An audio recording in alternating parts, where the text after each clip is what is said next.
অনেকে জানতে চান কাদের উপর কোরবানি ওয়াজিব, ধার করে কোরবানি করা যাবে কি, সুদের টাকা দিয়ে কোরবানি করলে হবে কি, আর মানুষকে দেখানোর জন্য কোরবানি করলে তার হুকুম কি? আলহামদুলিল্লাহি রাব্বিল আলামিন ওয়াসসালাতু ওয়াসসালামু আলা সাইয়্যিদিনা মুহাম্মাদিন ওয়া আলা আলিহি ওয়া আসহাবিহি আজমাইন। সম্মানিত ঈমানদার ভাই ও বোনেরা, আসসালামু আলাইকুম ওয়া রাহমাতুল্লাহি ওয়া বারাকাতুহু। আল্লাহ তাআলার অশেষ মেহেরবানিতে আমরা আবারও জিলহজ মাসের বরকতময় দিনগুলো পেয়েছি। এই মাসের অন্যতম মহান ইবাদত হলো কুরবানি। কিন্তু অত্যন্ত দুঃখের বিষয়, আজ অনেক মুসলমান জানেন না কাদের উপর কোরবানি ওয়াজিব, দাঁড় করে কোরবানি করা যাবে কিনা, সুদের টাকা দিয়ে কোরবানি হবে কিনা, কিংবা মানুষকে দেখানোর জন্য কোরবানি করলে তার পরিণতি কি। তাই আজ কোরআন ও সহিহ হাদিসের আলোকে সংক্ষেপে এসব গুরুত্বপূর্ণ মাসআলা আলোচনা করব ইনশাআল্লাহ। সর্বপ্রথম আল্লাহ সুবহানাহু ওয়া তাআলা পবিত্র কালামুল্লাহ শরীফের সূরা কাউসারের ২ নম্বর আয়াতে ইরশাদ করছেন, বিসমিল্লাহির রহমানির রহিম, ফাসল্লি লিরাব্বিকা ওয়ানহার। বান্দা, তুমি তোমার রবের জন্য আগে সালাত আদায় করো, লিরাব্বিকা এরপর তোমার রবের জন্য, ওয়ানহার কুরবানি করো। সুবহানাল্লাহ। প্রিয় দর্শক, কুরবানি শুধু গোশত খাওয়ার নাম নয়, এটি আল্লাহর প্রতি আনুগত্য, ত্যাগ ও তাকওয়ার এক মহান শিক্ষা।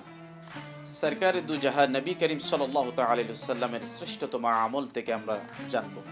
হযরতে আনাস রাদিয়াল্লাহু তাআলা আনহু বর্ণনা করেন, আন আনাস ইবনে মালিক রাদিয়াল্লাহু তাআলা আনহু قال ضحى النبي صلى الله عليه وسلم بكبشين أملحين أقرنين ذبحهما بيده وسمى وكبر।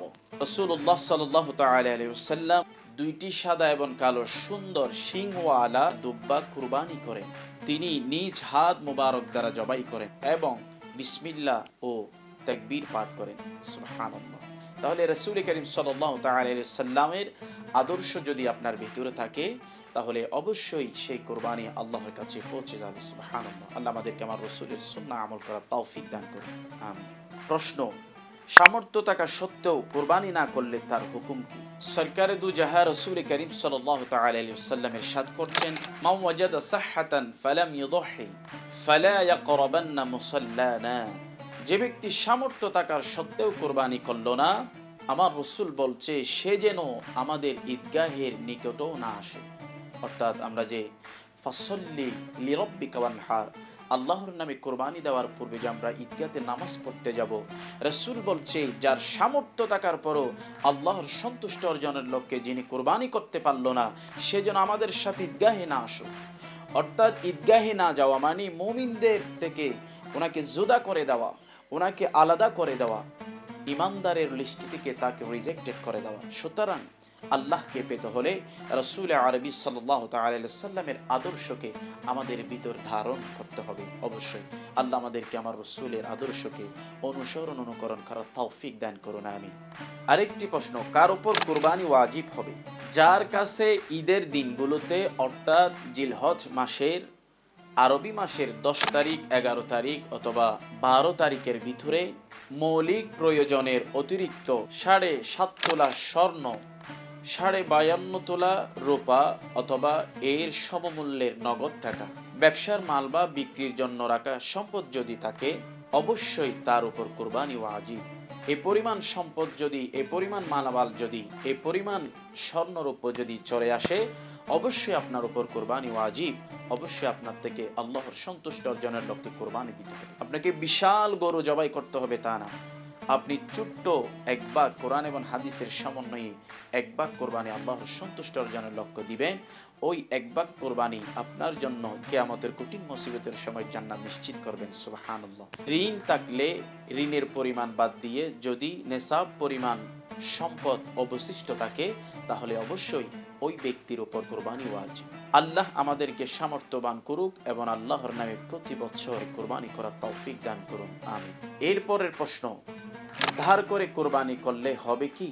হ্যাঁ, হালাল ভাবে ধার করা টাকা দিয়ে কোরবানি করলে অবশ্যই কোরবানি হয়ে যাবে। তবে যার ঋণ পরিশোধ করার সামর্থ্য নেই, তার জন্য অপ্রয়োজনীয় ঋণ নেওয়া উচিত নয়। সুতরাং সে ব্যক্তি ঋণ নিয়ে কোরবানি না করলে সেটাই তার জন্য বেটার হবে। এরপরের প্রশ্ন, সুদের টাকা দিয়ে কোরবানি হবে? না, নো নেভার। সুদ হলো হারাম সম্পদ। আল্লাহ কোরআনুল কারীমের মধ্যে বলে দিয়েছেন, ওয়া আহাল্লাল্লাহুল বাইআ ওয়া হাররামার রিবা। আল্লাহ ব্যবসাকে হালাল করলো, বাইআ ওয়া হাররামার রিবা, এদিকে রিবা করলো সুদকে। সুতরাং ঘুষ এবং সুদের টাকা দিয়ে কোরবানি করা এটি বোকামি, এটি কখনো আল্লাহর কাছে পৌঁছাবে না। কোরবানি অবশ্যই হালাল উপার্জনের মাধ্যমে করতে হবে, কারণ আল্লাহ সুবহানাহু তাআলা কত পবিত্র এবং আল্লাহ সুবহানাহু তাআলা পবিত্র জিনিস, পবিত্র কর্ম, পবিত্র অবস্থানকে পছন্দ করেন। সুতরাং আমরা সব সময় আল্লাহর কাছ থেকে খুঁজে নেব আমরা যেন প্রতি বছর হালাল উপার্জনের মাধ্যমে হালাল টাকা দিয়ে হালাল পশু দিয়ে আল্লাহর সন্তুষ্টি অর্জনের লক্ষ্যে কোরবানি দিতে পারি। আল্লাহ আমাদেরকে সেই তৌফিক দান করুন, আমিন। এরপরের প্রশ্ন, লোক দেখানোর জন্য কোরবানি করলে কি হবে, এর হুকুম কি? প্রিয় দর্শক, আমরা দেখছি আজ অনেকে আল্লাহর সন্তুষ্টির জন্য নয়, বরং সমাজের বড় লোক পরিচয় দেওয়ার জন্য, মোবাইলে ছবি তোলার জন্য বা মানুষের প্রশংসা পাওয়ার জন্য আমরা কোরবানি করে থাকি। এটা অত্যন্ত ভয়ঙ্কর বিষয় এবং অত্যন্ত গুনাহের কাজ। এইভাবেই যদি আপনি লোক দেখানো যদি ইবাদত করতে চান, এই ইবাদত কবুল না হওয়ার আশঙ্কাটাই বেশি থেকে যায়।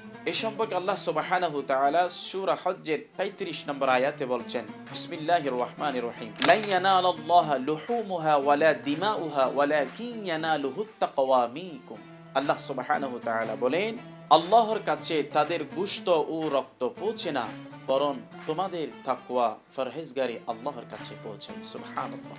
তাহলে আমরা পশু জবাই করছি, গোশত, মাংস সবকিছু আমরা বুক করছি, কিন্তু আল্লাহর কাছে কিছুই পৌঁছাই না।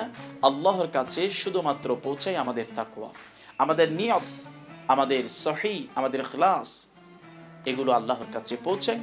এগুলো পৌঁছালে আল্লাহ আমাদের জন্য জান্নাত নিশ্চিত করবেন। সুবহানাল্লাহ। আল্লাহ আমাদেরকে আমল করার তৌফিক দান করুন। আল্লাহ সুবহানাহু তাআলা কখনো পশুর আকার দেখে না। গরু কত বড় দেখেন না, ছাগল কত বড় দেখেন না, দুব্বা কত বড় দেখেন না, মহিষ কত বড় দেখেন না, এবং আল্লাহ সুবহানাহু তাআলা মানুষের পরিমাণও দেখেন না। আল্লাহ সুবহানাহু তাআলা দেখেন বান্দার নিয়ত, বান্দার তাকওয়া, বান্দার ইখলাস। এই নিয়ত, তাকওয়া, ইখলাস যদি সহি থাকে, রাইট থাকে, তাহলে আপনি আল্লাহর কাছে পেয়ারা হতে পারবেন, আমার রাসূলের কাছে পেয়ারা হতে পারবেন।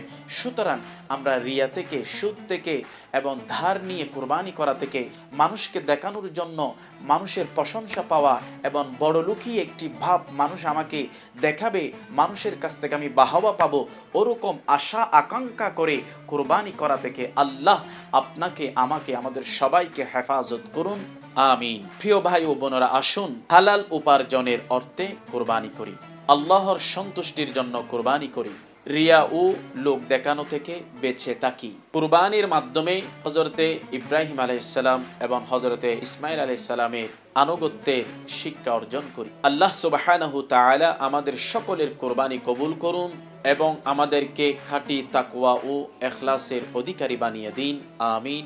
ওয়া আখির দাওয়ানা আনিল হামদুলিল্লাহি রাব্বিল আলামিন।